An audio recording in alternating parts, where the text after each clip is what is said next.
The Word of God is alive and powerful, sharper than any two-edged sword, piercing even to the dividing asunder of the soul and spirit, and of the joints and the marrow, and is a critic of the thoughts and intents of the heart.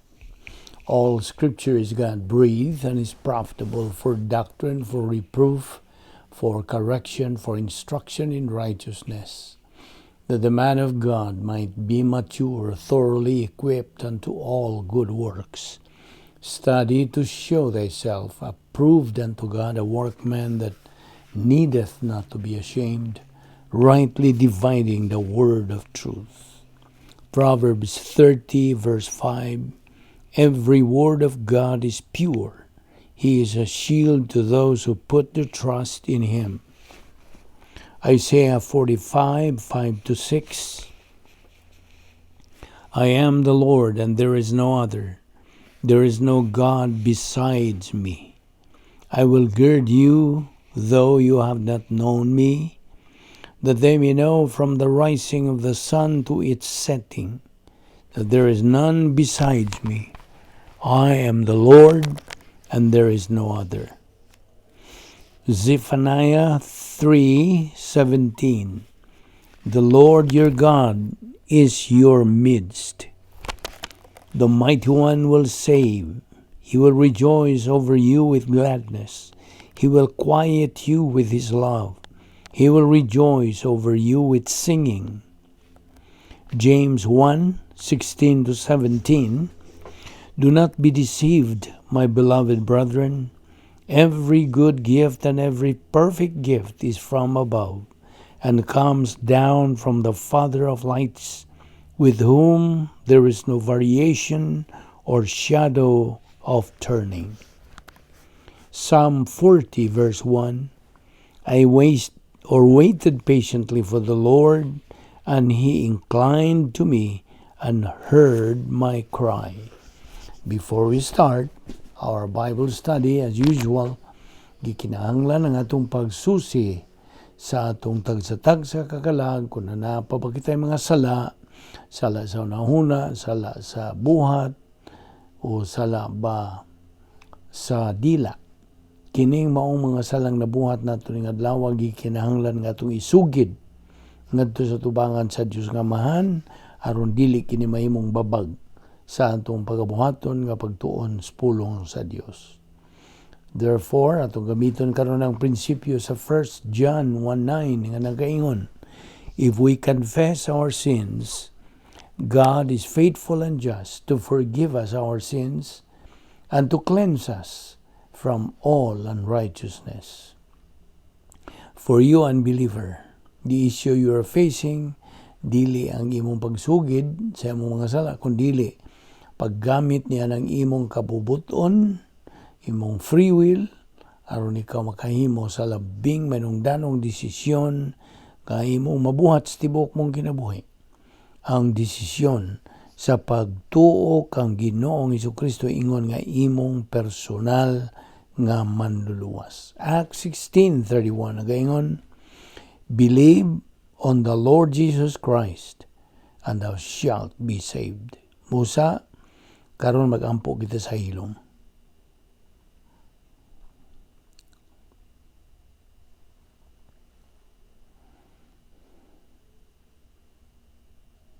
Balaan na mga Dios, nagapasalamat kami kanimo unas tanan sa imong pagdala kanamo ning adlaw ni ining dapita sa makaunsa pa aron kami makapadayon sa among pagtuon sa imong kamatuoran.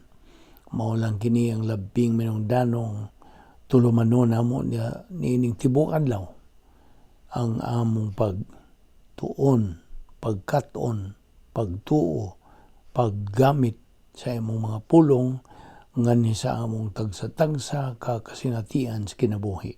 Aron kami makaginabuhi niya ng dili kasagaran nga matang sa pagkinabuhi, ang espirituhanon, spiritual life of believers. We now pray that God, the Holy Spirit, will enlighten us more of His truths aron kami makapakaon sa among tagsatag sa kakalag aron motuwo kini hangtod makakabot kami sa among tumong nga mao ang espirituanong pagkahamtong.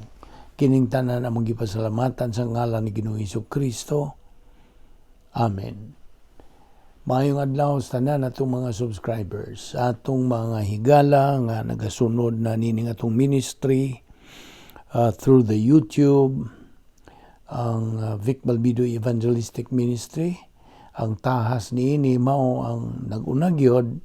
The main thrust is to spread the gospel, pagsangyaw sa mga balita sa kaluwasan nga gitanyag sa Dios ngadto sa tanang mga katawan o sa pagpakaylap sa kamatuoran sa pulong sa Dios. Mao kini ang atong tahas ingnon ta nga tulumanon o adlaw-adlaw kita mga magtutuo gimaduan man sa pagkaon sa tagsa-tagsa nato kalag ug way laing kanunon sa atong kalag kundili ang pulong sa Dios. Man does not live by bread alone, but by every word that proceeds from the mouth of God.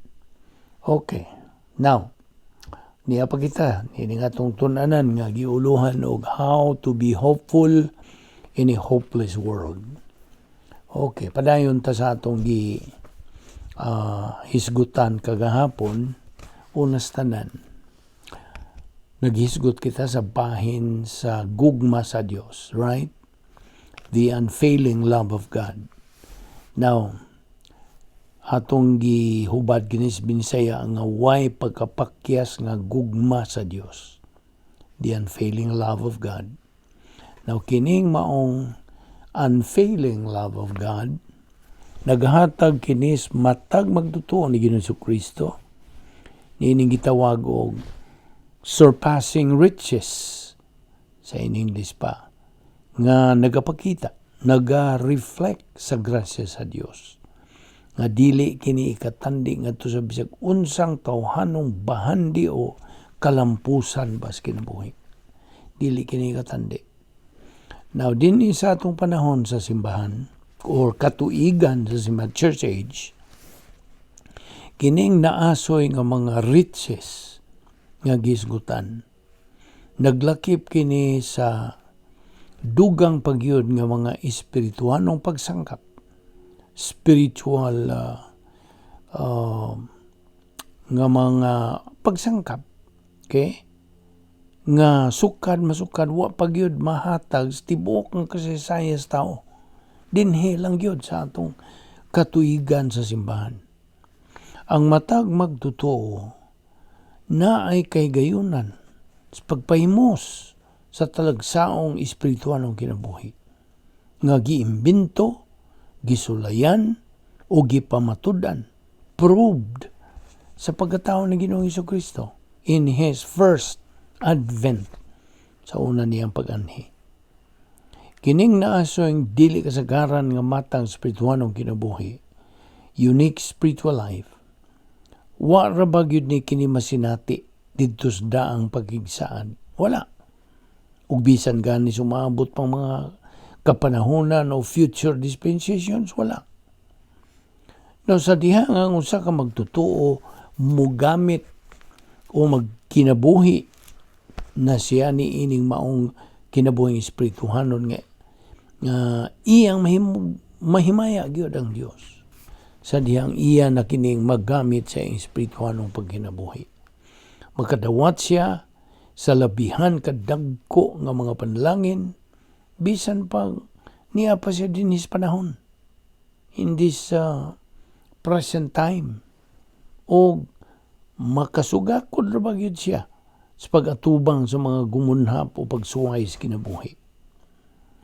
Na diha sa Episo 3:19 nga nag-ingon, and to get to know the love of Christ which always surpasses, meaning academic knowledge, that you may be filled up to with the Holy Spirit, resulting in all the fullness of God, blessing from the source of God. Kung ang tao iyang butangan ang Dios o hinunta mga tawhanong kinaiya o batasan nga ang tinuod wa man gyud siya ni ana, kini paminaw, kini usa ka pagpasipala. This is blasphemous. Kung iya bang hatagag kanang iyang butangan ba ang Dios o tawhanong kinaiya, mao na gitawag sa English o humanizing God. Kay ila bang gipakasama ang Dios sa tao? You see? Kung balikon, usa kini ka pagpasipala. Nahibaw ka nga, no? Tungod kay kung buhaton na sa tao, kini, nan, in effect, why Dios? Musta? Angay tang masayran, nga ang Dios o ang iyang gugma, labaw kini pagayo, infinitely superior kaysa mga tawhanong pagpahimutan o tawhanong kinaiya o tawhanong gugma. Well, ato manggi kutlo ang Isaias 55:8-9 nga nagaingon ang Dios mismo, nagaingon, my thoughts are not your thoughts, neither are my ways your ways, saith the Lord. For as the heavens are higher than the earth, so are my ways higher than your ways, and my thoughts than your thoughts. Na, huwag makalabaw sa pangunahuna o mga pamaagi sa Dios. Ang iyang protokol kinahanglan atong masayran. Kay mao kini ang labing gikinahanglan nato ingon nga mga Kristohanon.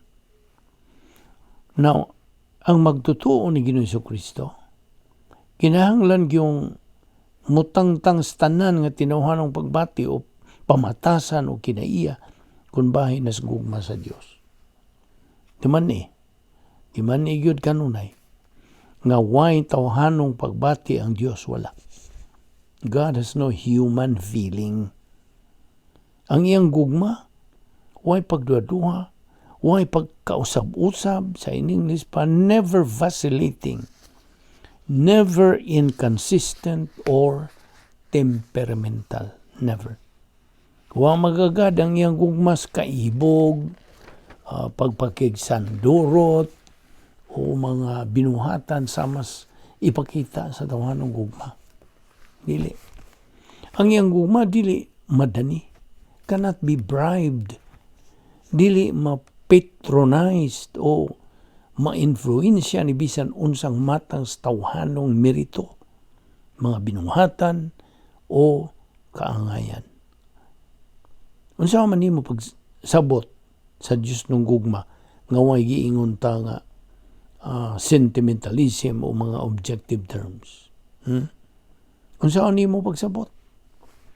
Well, masabtan lang nimo kining maong matang sa gugma sa Dios pinaagi sa kinahanglan tang mga doktrinas pulong sa Dios. Nga gipadayag pinaagi sa teaching ministry sa balaang Espiritu Santo. Now, ato ra kong hisgutan ning mga kategoriyas gugma sa Dios. Unas tanan, ang gugma sa Dios alang sa iyang kaugalingon. For Himself. Okay? Now, aron kita sugod sa pagsabot bahin sa gugma sa Dios, kinahanglang sabton una nato ang bahin sa gugma sa Dios alang siyang kaugalingon. For Himself. Ang itang masayran kini. Paminaw. Ang Dios nahigugma sa iyang kaugalingon nga hingpit nga kinaiya. Iyang higugma si kinsa og unsa siya. He loves Himself. And He loves who and what He is. Uban sa iyong way kinutubang kasayuran sa tanan, infinite knowledge. Nakaila siya sa iyang kaugalingon nga way sama. Takos ug angayan sa pagdaig sa way katapusan to an infinite degree. Karon, dili ni maingon nga pagka-arugante sanglit hingpit man gud siya. Hingpit siya nga angay og takos sa tanang pagtamod, pagtahod ug pagdaig. Kining maong matang sa paghigugma sa kaugalingon is a reflection, hingnon ta. Reflection kini sa tiunay o absolute nga pagsalig sa kaugalingon, self-possession o pagkasiguro sa kaugalingon nga iya lamang sa dayon. Ang matag sakop sa balaang Trinidad nagahigugma sa kung kinsa ug unsa siya. Di lamang kay gihigugma sa matag usa ang iyang kaugalingon, kundi ang tanan nga tulo ka sakop sa balaang Trinidad na nag-iya og hingpit nga bertud, perfect virtue, ug hingpit nga katakos sa paghigugma o katakos nga higugmaon sa ubang sakop sa balaang Trinidad. Wa gayoy higayon excuse me wa gayoy higayon nga wala mahigugma ang Dios nga Amahan ngadto sa Dios nga Anak ug ang ug sa Dios nga Espiritu Santo, o nga ang Dios nga Anak wa mahigugma sa Dios nga Amahan ug ang Dios Espiritu Santo, o nga ang Dios Espiritu Santo wa mahigugma sa Dios nga Amahan ug sa Dios nga Anak.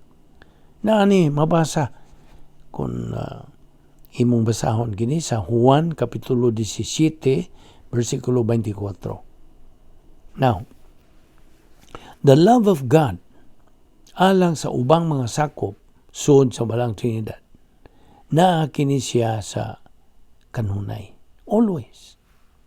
Ang ilang katarong, integrity, ang ilang pagkauyon sa usag-usa, compatibility, ug ang katakos sa paghigugma sa usag-usa. Wa gyud kini muminos kaysa iyang pagkahimpit. Wala. It never diminishes. Nagapahimo sila sa usa ka masubsob dayon nga relasyon ug wa gyoy makaakos pag-usab niya ng maong relasyon. Wala. Wa gani kini mahitabo sa dihang ang Dios nga Amahan mihukom o mibiya sa pagkatao ni Kristo o inunta sa kinaiyang tawhanon ni Kristo samtang gidawat o gipas-an ni Jesus ang mga kasalanan sa kalibutan dito siyang lawas. Nakanas Marcos 15:34 o sa 1 Pedro 2:24. Wa gani ang Dios nga Amahan mi undang sa paghigugma sa iyang anak. Ang gugma sa Dios sa iyang kaugalingon o sa ubang sakop sa balaang Trinidad, wa gyud makakompromiso sa iyang kinaiya. Wala. Nga naman. Ibaw nga no? Tungod kay ang tumong sa iyang gugma managsama, co-equal, parihang dayon na, og na nag-iya og hingpit nga pagkamatarong. Ang Dios kanunay yung nagahigugma sa iyang kaugalingon nga hingpit nga pagkamatarong. His perfect righteousness. Silang tanan nga tulo, ang tulo kasakop sa balaang Trinidad, na nag-iya og susama nga hingpit nga pagkamatarong nga gihigugma usab sa ubang mga sakop sa balaang Trinidad. Nausundan karon di ka mawaspasing. Hinoon, ang Dios dili makahigugma sa makasasalang kaliwatas tao nga ingon sa iyang pahigugma sa iyang kaugalingon ug sa ubang mga sakop sa balaang Trinidad, dili. Sanglit ang iyang gugma nahiusa man ug di man mabuwag sa iyang katarong integrity. Ang iyang pagkamatarong perfect righteousness makompromiso kon mupunting sa iyang hingpit nga gugma ngadtos dili hingpit o makasasala nga tumong. Now, gipaklaro man sa balaang kasulatan hinoon nga nag-ingon nga ang Dios nagahigugma sa makasasala nga kaliwatan sa tao. Now, aron masabtan ta kung giunsa man niya paghigugma ang taong makasasala, kinahanglan nga imong bahin-bahinon o i-categorize ang iyang gugma ngadtos Diyos nun nga personal o Diyos nun nga impersonal nga matas gugma. Kaya binimo, ang tumong o absolute nga pagkamatarong mao ang sukdanan o kriteriyon sa moong duha ka matang sa Diyos nung gugma. Sabtag yun na. No, karon, kung bahin na sa gugma sa Dios alang sa kaliwatan sa tao, duha kini ka klase, personal o o impersonal. Now, ang in English nga pangulagway sa personal nga gugma sa Dios nag-ingon ini infinite buti pa sabot why kintuban, eternal dayo na, immutable dili mo usab, og benevolent manggibuhaton og kaayuhan. Now kining maumatang gugma sa Dios gitumong lamang ngadto sa hingpit nga pagkamatarong. Okay? Busa, ang Dios nun nga gugmang personal, maingon ta nga kondisyonal nga mata nga gugma. Nagaempasiya kini siya sa masubsob, absolute nga bertud sa tumong niini. Kay, you know what? Aron madawat mo kining mao nga Dios nung personal nga gugma, kinahanglan nga nanag-iya ka og hingpit nga pagkamatarong. Nagasabot ka? Ang paagi nga imong maangkon kining hingpit nga pagkamatarong sa Dios, mao lamang ang imong personal nga pagdawat, pagtuo kang Ginoong Jesucristo nga imong manluluwas. This is the process. Mao kini ang ingnon ta paagi nga ikaw hatagan, maisipan sa pagkamatarong, hingpit nga pagkamatarong sa Dios. Wala gyud higayon nga ang Dios dili ug wa may gugma og hingpit nga pagkamatarong. Kung asa man kini makaplagi, apil na diha sa tao. Mao kanay nahitabo dito sa kahimpitan, perfection sa hardin sa Eden. Sanglit gibuhat man sa Dios si Adan, uban sa way mancha, way tatsa nga pagkamatarong. Tukma gid siya si Adan sa Dios nun nga personal nga gugma. Hinoon, ingon nga hingpit nga binuhat nga tao, si Adan dili man nagsama sa Dios. He was not equal with God, no. Apan nung ka siyang milapas sa pagkamatarong o hustisya sa Dios. Niyatong panahon sa kahimpitan, perfect environment dito sa harden sa Eden, wa pa dito'y panagbingkil o panagsungi tali sa Dios ug sa unang binuhat nga tao, wala pa. Kung bahin sa personal nga gugma, ang Dios nagasangkap kang Adan ug sa babayi sa tanawong sanawong nga pagpadayag sa iyang kaugalingon. Face to face gyud sa revelation sa iyang kaugalingon, sa tuyo nga ma-oriented kini sila kaniya aron maunay basihanan sa ilang panghuna-huna o pagkinabuhi. Kasabot ka? Gikan nining mao nga personal nga gugma, gisangkapan sila sa Dios sa tanan nga ilang panginahanglan. Panalanginan pa sila og lawas, kalag og espiritu. That's why trikutumos kanto sila. Lawas, kalag og espiritu. Niyadtong dito pa sila sa dapit sa kahimpitan, perfect environment dito sa hardin sa Eden. Hinoon, dinay usa ka gitumbok nga pagpasidaan kung bahin sa pagkamatarong sa hustisya sa Dios dito sa hardin. O kini mao ang pagdili nila sa pagkaon sa bunga sa usa ka kahoy sa pag-ila sa maayo ug dawtan. The fruit of the tree of the knowledge of good and evil. Now, bisan pas maong pagdili, si Adan ug ang babae may pili man gyud sa pagkasala, pinaagi sa pagkaon sa bunga sa maong kahoy ug ang tanan kalit lang nga nangausab. Ang sukdanan, standard sa hingpit nga pagmatarong sa Dios, gisupak man nila. You see, nan, niinihigayo na, diha-diha gyud sila gihukman sa hustisya sa Dios. Karon, na nag-iya na sila, kinaiyang makasasala. Sila sa Adan ug ang babae, patay na sila spiritually dead. ug wala sila katakos sa panag-iya og personal nga relasyon ngadto sa Dios. Wala na, putol na. Naputol ang ilang relasyon sa Dios. Mao nang gideklara sila og physically alive but spiritually dead. Mao nga nausab na ang pagtagad sa Dios kanila. Gikas Dios nung personal nga gugma dito sa hardin, ngadto na sa Dios nung impersonal nga gugma, ngadto sa spiritually dead nga Adan outside the garden.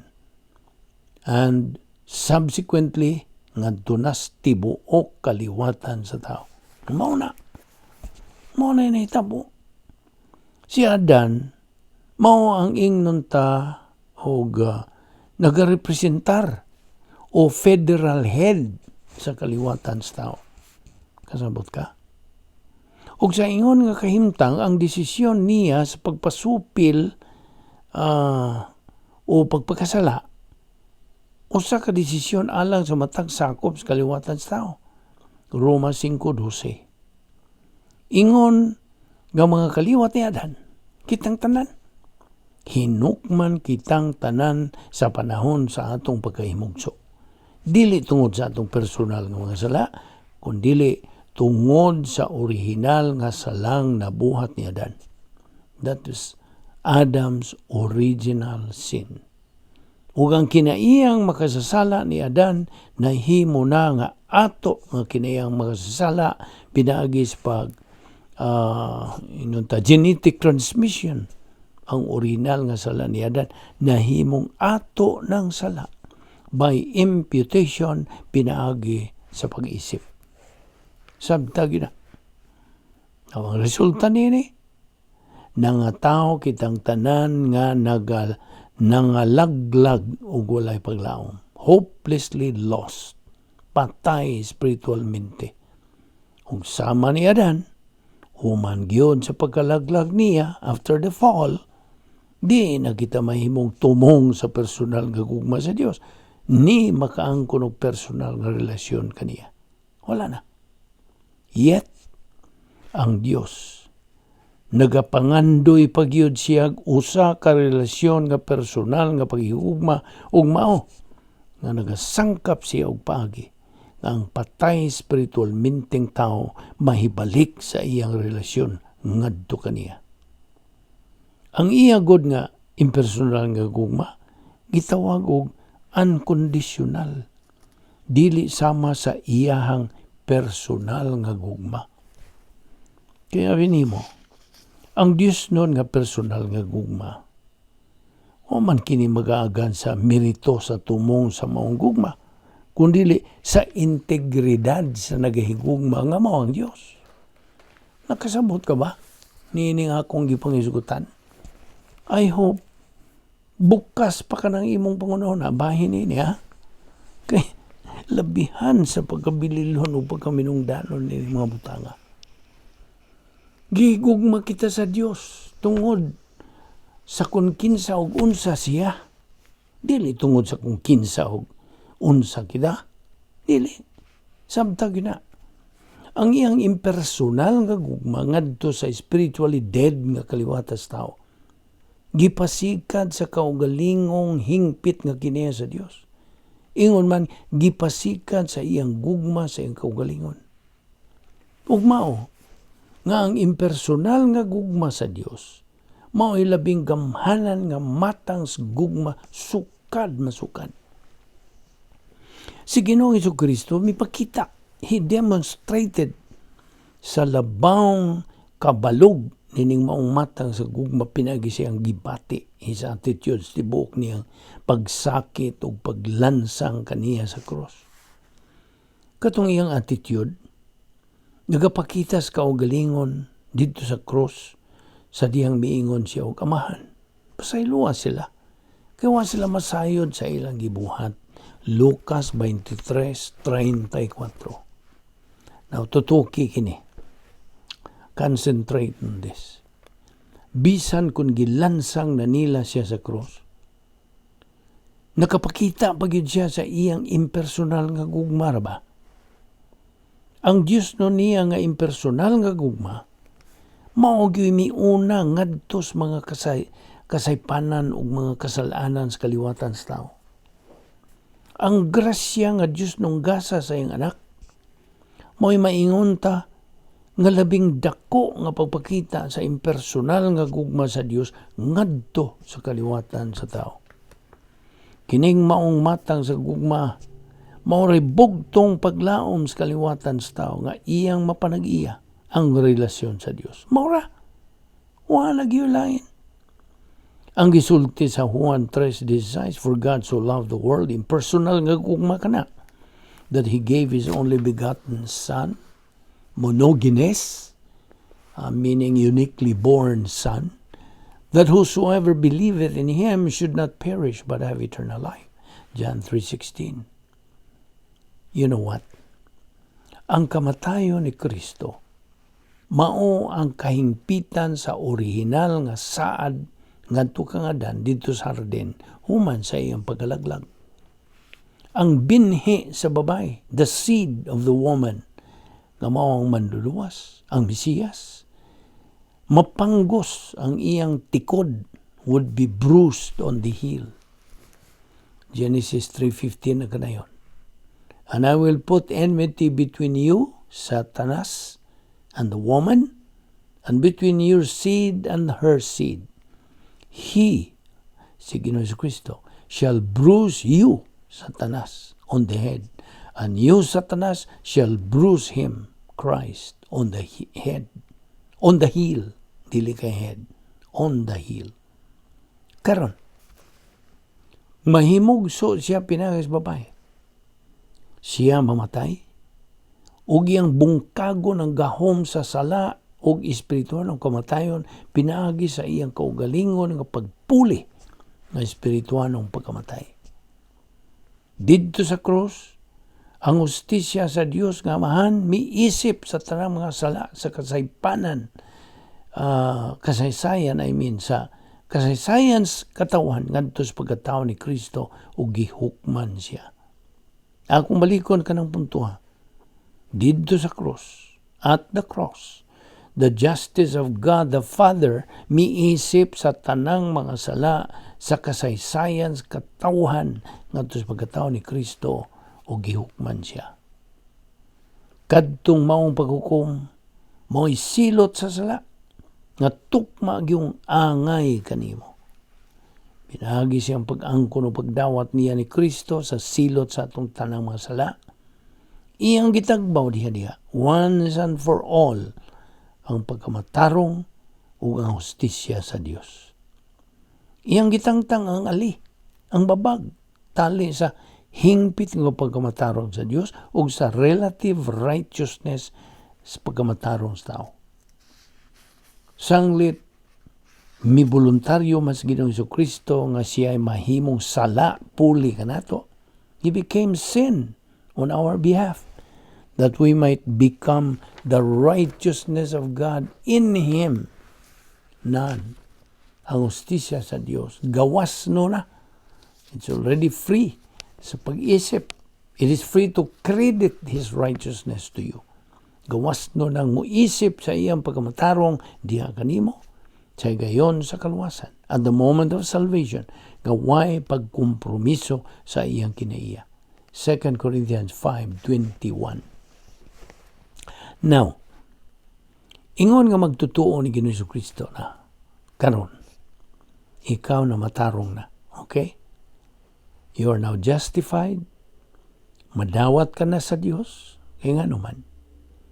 Tungod, kaya na nag-iya, nakaangkon ka naman sa iyang pagkamatarong.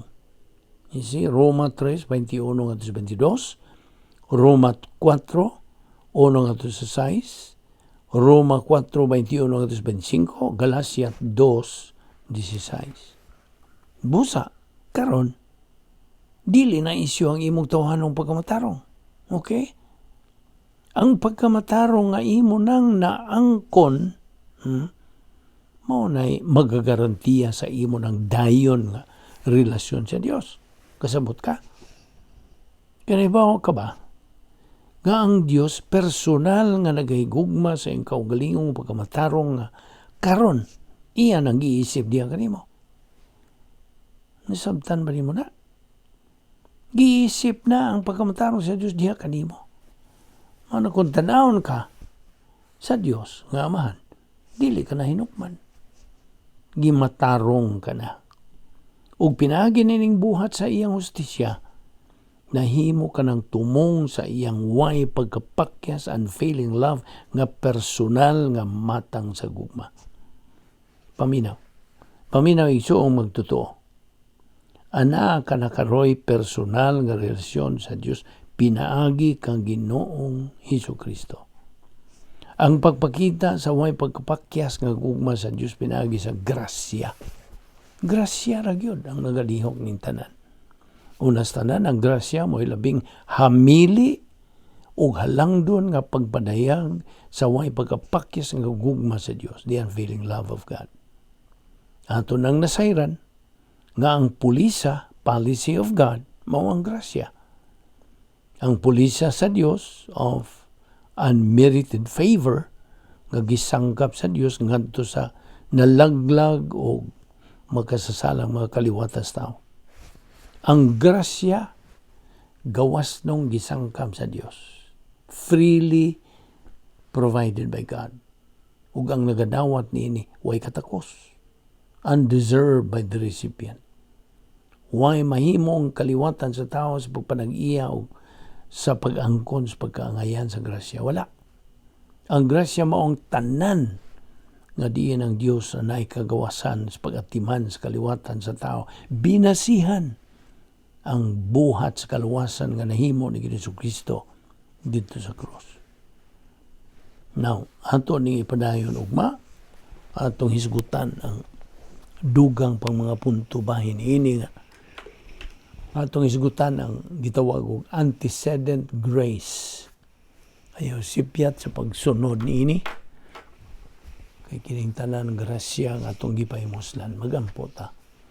Ama namong langit noon, salamat sa imong grasya. Imong pagpadayag, pagpaklaro, pagpatinaw sa imong kamatuoran. Pinagi sa pagtudlo ka na mos balang Espiritu Santo. Salamat ning tanan. Minsan dili kami takos, ikaw nga matinumanon gyud sa imong mga saan. Salamat ning among Bible study through the YouTube o sa Vic Balbido Evangelistic Ministry. Kining tanan among gipasalamatan. Sa ngalan ni Ginoong Hesukristo among bugtong manluwas. Amen.